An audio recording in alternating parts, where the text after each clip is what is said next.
The Graveyard Shift.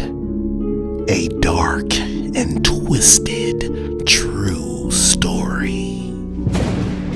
Not in a million years did I ever think I'd be working the late night shift at McDonald's. One stormy night, Mike and I were working at 3 a.m.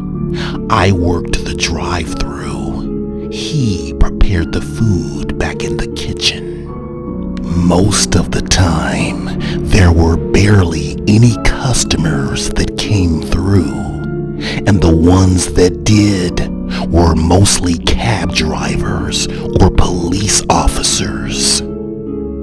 Anyways, I was cleaning the counter when the alert came in, letting me know that there was someone at the speaker ready to order. "Welcome to McDonald's. What can I get for you tonight?" I asked. All that came through my headset was heavy breathing. I didn't think anything of it because sometimes we did get weird people that came through. Mostly were teenagers pulling pranks. That kind of stuff was expected to happen on the graveyard shift. I cleared my throat and repeated my question. "Welcome to McDonald's. What can I get for you tonight?" I asked. Again, nothing but heavy breathing.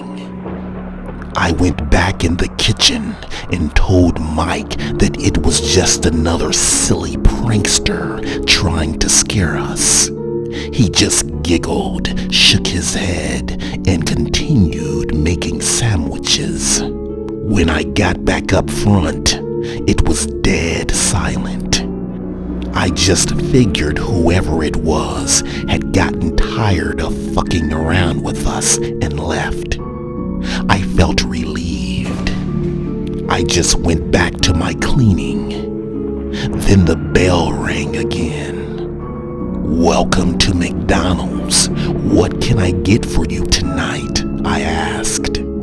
But once again, no voice, just heavy breathing. But this time, it was much faster and heavier, as if the person was having some sort of asthma attack. Then I started to freak out because what if this was some elderly person having an actual asthma attack and needed medical attention? I leaned out of my window to see if I could see anything, but all I could see was an old, scary-looking van with dark tinted windows and blinding headlights. I yelled to Mike and asked him if he could go out and check to make sure the customer was okay. At first he said, "Hell no. It was storming outside." But since he was about to take a cigarette break anyway, he decided that he would investigate the situation as he grabbed his jacket and headed out. Then all of a sudden, I heard a loud scream coming from outside, as if someone was in pain, and it sounded like Mike. When I ran out to see what the issue was, all I could see was the car speeding off into the distance, and there was no sign of Mike anywhere, except for his hat that lay there on the ground. That was the last time I saw him, and no one has seen him since. Needless to say, I put in my week's notice to leave